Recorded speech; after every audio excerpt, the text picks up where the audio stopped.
சர்வதேசம்ன்றதை மட்டும் கேள்விப்பட்டிருக்கேன் தவிர சர்வதேச படவிழாவில் நான் இது வரைக்கும் ஏறினது கிடையாது, இறங்கினா கிடையாது. ஆமா, ஆனா உங்க லந்து பயங்கர லந்தா. அப்புறம் ஒருத்தர் பேசிக்கும் போது சொன்னீங்க, ரைட்டு ஓகே, அந்த இடத்துல இருந்து வந்தவன் தான் அந்த வடிவேலு.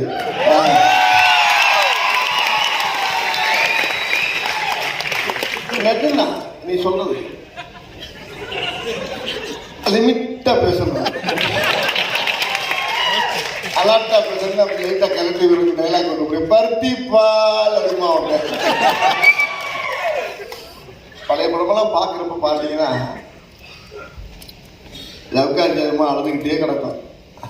வீட்டில் தொல்லை தாங்காம தானே இங்கே வந்து நீ ஏமா அப்படி அழுகிறேம்மா. அப்போ நேர்திக்கு முன்னால் இப்போ அழுகிறது இதெல்லாம் வந்து ஒரு கூட்டாகாது. ஆனால் அப்படி இருந்து மாமன்னன் படத்தை நீங்கள் பார்த்து ரசிச்சிருந்தீங்கன்னா இது இந்த அவார்டு எல்லாமே நீங்கள் கொடுத்தது தான், உங்களுடைய வெற்றி. இது நீங்கள் பார்த்து வச்சுங்க. எப்படி இது ஏற்றுக்கிட்டீங்கன்னு எனக்கு இன்னும் புரியல. உண்மையிலே நகைச்சுவை பண்ணப்படுறதா பிரபுதவா ஒரு படத்தில். பிரபுதவா வந்து பயங்கரமாக ஆடுவார். எப்படி ஆடுவார்? தரைக்கு மேலே ஆடுவார், கீழே காலை இருக்காது, மேலே ஆடுவார். ஒரு அவார்டு கூட தரமாட்டேன்ட்டாங்க. ஆனால் வெண்ணிலவே வெண்ணிலவே உன்னை காட்டி வருவாய ஒன்றுமே சிலங்க வேற மட்டும் நின்றாரு தேசிய அவார்டு.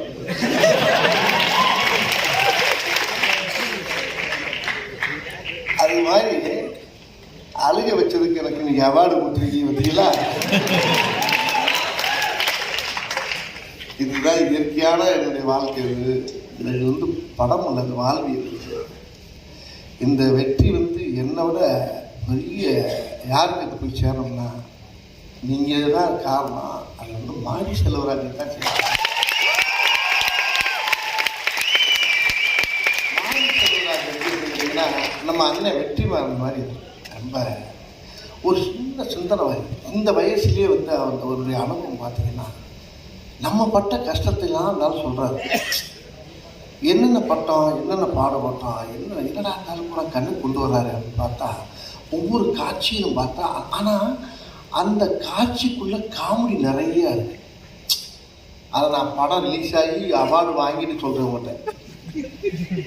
இதுக்கு முன்னால் சொன்னீங்க படத்துக்கு போயிருக்க மாட்டேங்க, படப்பெல்லாம் போயிருக்கேன். ஏன்னா தேசிய இந்த அவார்டு உங்களுக்கு என்ன அவார்டு மாதிரி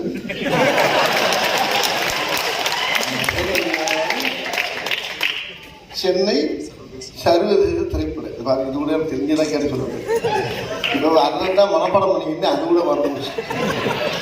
அதாவது இப்படி ஒரு அவார்டை வாங்கினதுனால சொன்ன பாருங்க, நல்லா அதில் இருக்க மாமன்னன் இருக்க எல்லா சீனையும் பார்த்தீங்கன்னா பிரட்டி போடுங்க. அப்படியே பூரா காம்படிஷன் தான்.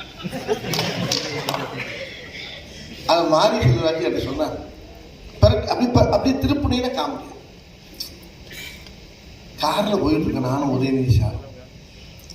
அப்போ அவர் பாட்டு பாடினாங்க. அப்போ ஒரு பாட்டு பாடுறேன். திடீர்னு லாரி வந்து இடிக்குது. அவர் சொல்றாரு, இதுக்கு தான் பாட வேணான்னு சொன்னேன். என்னங்க பாட சொல்லி லாரி இருந்தது வாய வரைக்கும் சும்மா வாப்பா அப்பான்னா ஒரே ஓவரா போறேன் அப்படின்னு. அதே மாதிரி வீட்டுக்குள்ள உட்காந்துருப்போம். நான் கேட்டேன், மாறி பார்த்தேன், ஏயா கதவை சாத்திட்டு ஏயா உள்ள உட்காரணும்? கையில தான் துப்பாக்கி இருக்குல்ல மாதிரி. அப்பனும் மகனும் சேர்ந்து வெளியில உட்காந்து அல்ல வேற கணக்கு உங்களுக்கு தெரியாது. என்ன வேற கணக்கா இருக்கும் சொல்ல மாட்டேங்கிறான். ரெண்டாவது நீ உள்ள உட்காந்து கதவை பிடிக்குங்க. எனக்கு சிரிப்பு அடக்க முடியும். உள்ள ஒரு பக்கம் ஓடுது. அண்ணன் செஞ்சாங்க இவர் அதுக்கு மேல நம்மால உதயநிதி சார் அவர் பண்றாரு. அப்ப பேசியிருக்கும்போது சொல்றாரு உதயநிதி சார், அப்பா நான் ரொம்ப சீரியஸா, என்னப்பா கதவை உடைச்சிட்டு இருந்தா வெளியே ஓடுறதுக்கு பாதை இருக்கா? கதவு திறந்து வச்சிருக்கியா? அம்மா திறந்து வச்சுட்டு புளியம்மா சொல்லி பாப்பா ஓடிடுவோம். சார் அங்கே என்ன நடக்குதுங்க அப்படின்னாரு டைரக்டர். கதவை சாத்திட்டு உட்கார்ந்து சரி ரைட், அது முடிச்சு. இப்போ அந்த சீரியஸுக்குள்ளேயே அந்த ஷூட்டிங் ஸ்பாட்டில் காமெடி நடந்துக்கிட்டே கிடக்குங்க. அவ்வளோ காமெடியும் வந்து ஏற்றிக்கிட்டு அப்படி ஊரை மறைச்சிட்டு சீரியஸ் வரோம். அப்போ டைரக்டர் சொல்கிறாரு, கொஞ்சம் சிரிக்காமல் பண்ணுங்கண்ணே, நாங்கள் சிரிச்சிட்டு சீரியஸுக்கு வந்துடுவோங்க, நீங்கள் ஏன் பயப்படுறீங்க? நீ வந்துடுவையா, நான் வரணுமே உள்ள அப்படின்றாரு. சரி முடிச்சு. அதுக்கப்புறம் கதவை திறக்கலாம், மெல்ல ஜன்னல் வெளியே பார்க்குறேன். அதை நீங்கள் ஒத்து பார்த்தீங்கன்னா சிரிச்சிருவீங்க. ஜன்னல் வெளியே பார்த்தா லாரியில் வராங்க, அப்படி பார்த்து அப்படின்னா போச்சு.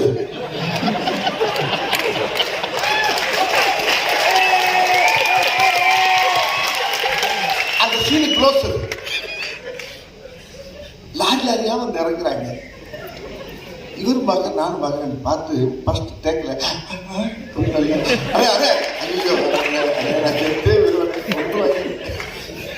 சிரிப்பே வரப்பாரு. உங்கள் நடையில் கூட சிரிப்பு வரக்கூடாது, தயவு ஊடி சீரியஸாக பண்ணுங்க ரைட்டு அப்படின்னு திறந்து பார்த்தேன். இவரை பார்த்தேன். படக்கு போய் கதவை திறக்கிறாங்க. கதவு வேணாப்பா வேணாப்பா. அதை நல்லா ஒத்து பார்த்தீங்கன்னா அதுலேயும் காமெடி இருக்கு. வேணாப்பா உங்களை நான் கொண்டுருவாங்க அப்படின்னு.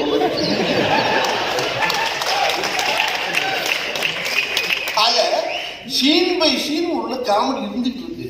ஆனால் அது அப்படியே மறைக்கப்பட்டு ஏன் ரொம்ப நான் தூக்கி கூட்டி பாடின பாருங்க.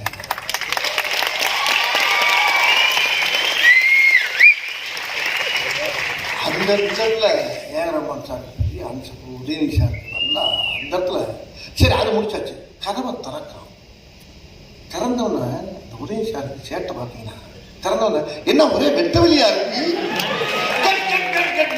இப்படியே போகுதுங்க படம் பூரா. ஆனா வெளியில வந்த காட்சி பார்த்தீங்களா, இது இப்ப இருக்க எல்லா டைரக்டரும் பண்றாங்க. இந்த இதை சத்தமா பேசினா வெற்றிமாறன் சார் இந்த மாதிரி குரூப் எல்லாம் என்ன பண்ணுன்னா சத்தமா பண்ணா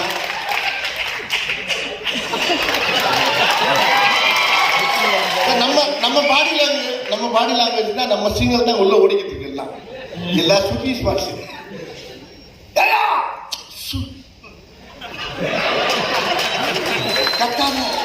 கட்டாத மெல்ல ஆக்ட் பண்ண இப்படியே சொல்லி நம்ம கனவு இல்லாத இடமே இல்லைங்கும் போது எனக்கு எவ்வளோ சந்தோஷமா இருப்பாங்க.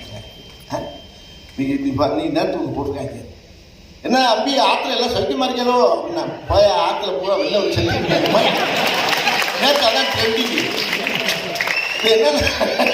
இப்போ என்னன்னா எல்லா இடத்துலையும் இந்த மீம்ஸ் அழகா நம்ம எதை நினைச்சு பண்ணதில்லை, நம்ம தான் பண்ணலாம். ஆனால் அது எதிர்காலத்தில் இந்த மாதிரி மீடியாக்கள் வந்து இது இந்த அளவுக்கு கேட்க பாய் போகலாம் பெரிய விஷயமா இருக்குது.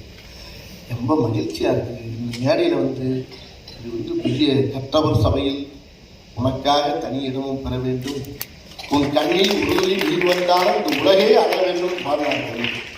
இந்த மாதிரி படித்தவங்க முன்னால் இந்த மாதிரி ஒரு அவார்டு வாங்குறதுக்கு எனக்கு ரொம்ப கொடுத்துக்கணும். அது காரணமாக இருந்தால் அண்ணன் தங்கராஜன் இந்த குழுவுக்கு தலைவராக இருக்க மோகன் ராஜா அவங்க குழுவுக்கு என்னுடைய நன்றியை தெரிவிச்சுக்கிறேன். ரொம்ப ரொம்ப சந்தோஷமாக இருக்குது, மகிழ்ச்சியாக இருக்குது. நல்ல இந்த மாதிரி படங்கள் நிறையா வரணும், இந்த மாதிரி நிறைய படங்கள் பண்ணணும். இப்போ எனக்கு ஒரு டர் என்ன டர்னா, ஒருத்தர் வந்தார், அண்ணே சிவாஜியே ஓகே பண்ண கதனே. என்ன சொல்ற? ஆமாங்க போன்ல ஒரு பார்ட்டி சிவாஜி ஓகே பண்ணாங்க. 10 புள்ள உனக்கு 10 பிள்ளைங்க. அந்த பிள்ளையை பார்க்க தாங்க முடியாம நீ ஊட்டியில் போய் அப்படியே கண்ணீர் விட்டு வாழ்றவன் ஐயா. ஏன்னா அதுக்குள்ள ஜோலியை முடிச்சிடாங்க. அப்ப நீ யாரு? அவரே ஓகே பண்ண கதனை ஊட்டிக்கு என்னால் வர முடியாது, கேன்சல் பண்ணிட்டு இறந்துட்டார். கேன்சல் பண்ணிட்டு இறந்துட்டார். சரி இப்போ நீங்க யாரு? நான் கேமராமேன், டைரக்டர். உங்களுக்கு என்ன வயசு? எனக்கு 60 வயசுங்க. டைரக்டர் வந்து 67 வயசுங்க. என்னை எவ்வளோ நான் தெரிவித்தீங்க அப்படின்னு இந்த படத்தை பார்த்ததுன்னு தெரிவிக்கிறோம். ஒரு சின்ன அப்பாயின்மெண்ட் கொடுத்தீங்கன்னா கதை கேட்டுன்னு வச்சுங்க ப்ரோஸ்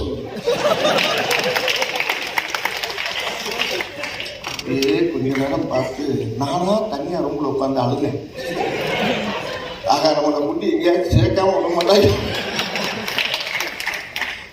ஒரே ஒரு மாமன்னம் பண்ணேன். ஐயப்பா வர்ற கதையெல்லாம் சோகமா அழுக ஒரு கதை வைக்கிற அங்க அழுகுறான். ஆரம்பிக்கும் போது அழுதுறான். என்னையா இந்த இடத்த தாண்ட முடியல.